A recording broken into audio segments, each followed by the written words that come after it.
welcome to the Night Hammers. Yeah, it's kind of going to be my mini-series. I'm just going to be messing around in it.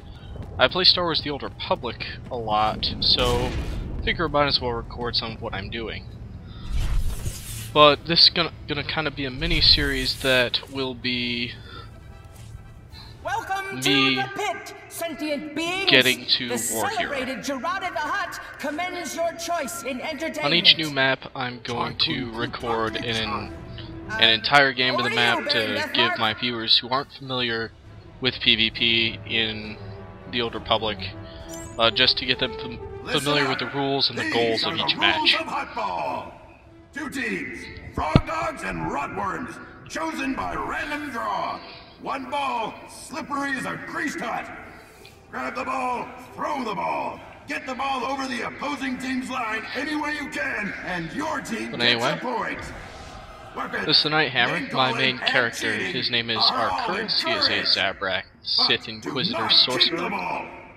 And I do play on the Kaas City server. If you ever play the Old Republic, drop by that server. I'm with a progressive raiding guild at the moment. We're very casual, and we're kind of looking for people, mainly healers and DPS. In the raids, I play a healer. In the raids, I play a healer.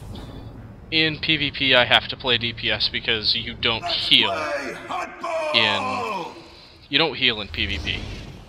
It's I don't want to say it's not optimal, it's just frustratingly difficult to do due to the expertise changes. But the goal of this is to get the ball, which is in the middle there, it's glowing blue. Rotworm ball. Let's see if they can keep it. And as a sorcerer DPS, you want to pick your fights. I didn't pick this fight very well. As you can see, an assassin just tore me apart. And that's the other Sith Inquisitor advanced class, is the assassin. They're a little bit more survival based. When you respawn, you're in this little room, and there's this force field that won't... You can respawn immediately, but then there's this force field that won't let you out until certain points in the game. It's really frustrating. Just give us a respawn count. Just give us a countdown before you can respawn, because that's just a cock tease.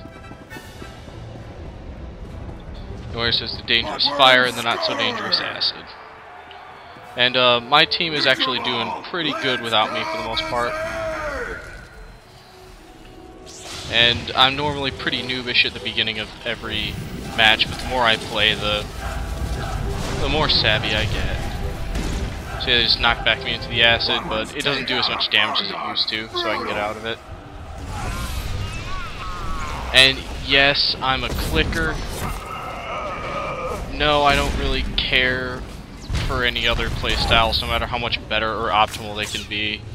Call me a noob all you want, but I actually do have fun with this playstyle, and that's what matters, I think. So yeah, here's me being bored behind the... But there was me being bored behind that force field. And you gotta get these guys out of our end zone before they score. Success! That's how it's done.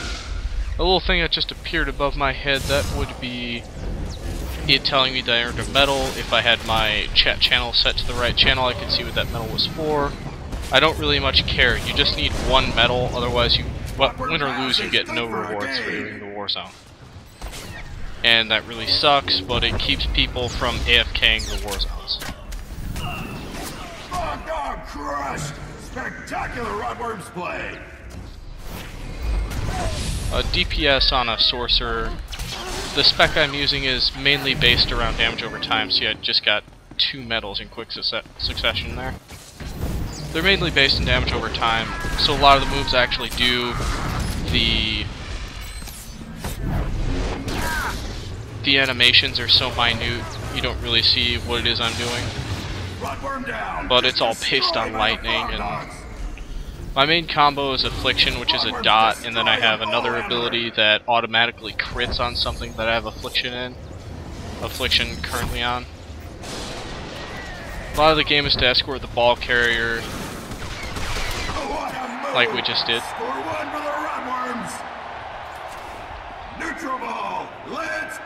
Another thing about about picking your targets. I was an idiot here, and I think 3 times in this video I pick a fight with this operative. That's a no-no, because they'll essentially stun lock me.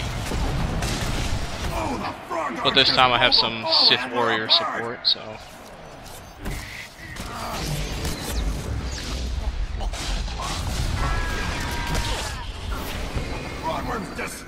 Whenever you down the enemy ball handler, the ball goes to the nearest.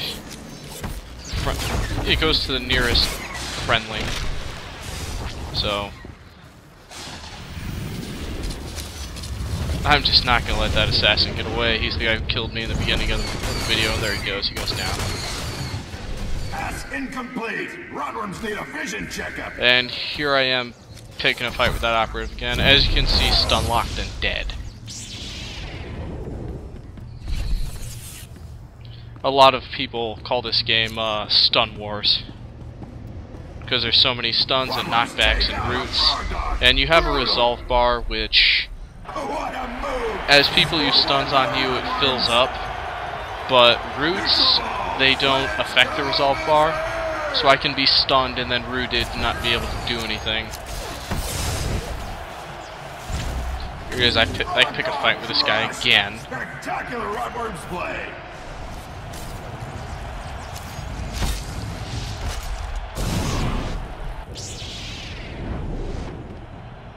What a move! Score 1 for I believe here, if you watch the background, you can see people flying around. Let's go berserk! I forget if it's this time or earlier in the video.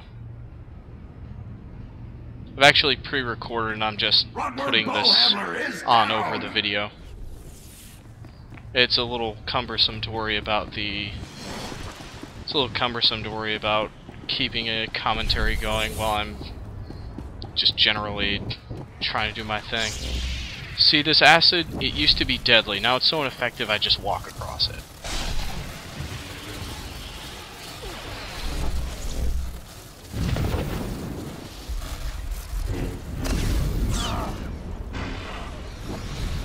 See, I line of sighted the sniper that was on me.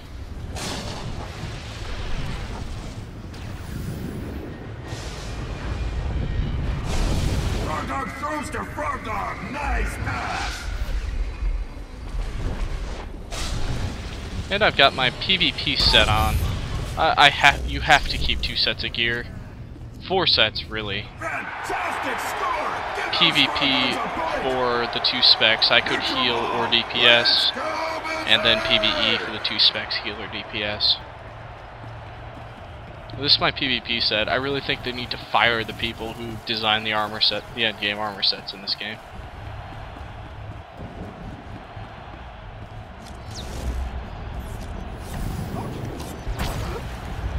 Leave not alive.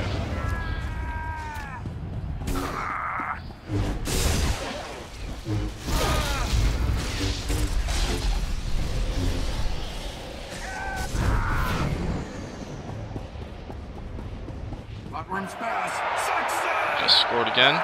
In Huttball, the score limit is 6. Once your team reaches 6 or 15 minutes has elapsed, the game ends. As you can see, it's always a really clever trick to knock back somebody into the acid or into the fire. It takes a little bit of setting up to do. We are just not leaving this assassin alone. Oh, he doesn't get away. There is nowhere to hide. Die! Bloodworm ball handler is down. See, now I'm starting to get smart, to pick my battles, to wait until it's joined, and then get targets of opportunity. Bloodworms take out a Frog Dog. Brutal. But alas, they target me. I've got a full resolve bar right now, and then they just root me. It really is a lot more zergy than it used to. One of these days I'll post some level bracket 1 to 49 stuff up with my Marauder. But this is level 50 bracket where gear is everything, and I'm in the lowest tier gear, so I'm going to get destroyed. But before I can get to War Hero, which is the newest tier of gear, I've got to go through Recruit, which is what I'm wearing. In between Recruit and War Hero, there's Battle Master. And I'm really just working to get in some Battle Master gear so then I can be competitive. Because not everybody has War Hero yet. Because it's exceedingly difficult. I'm not even Battle Master in my Valor Rank, which is the ranking system they have currently.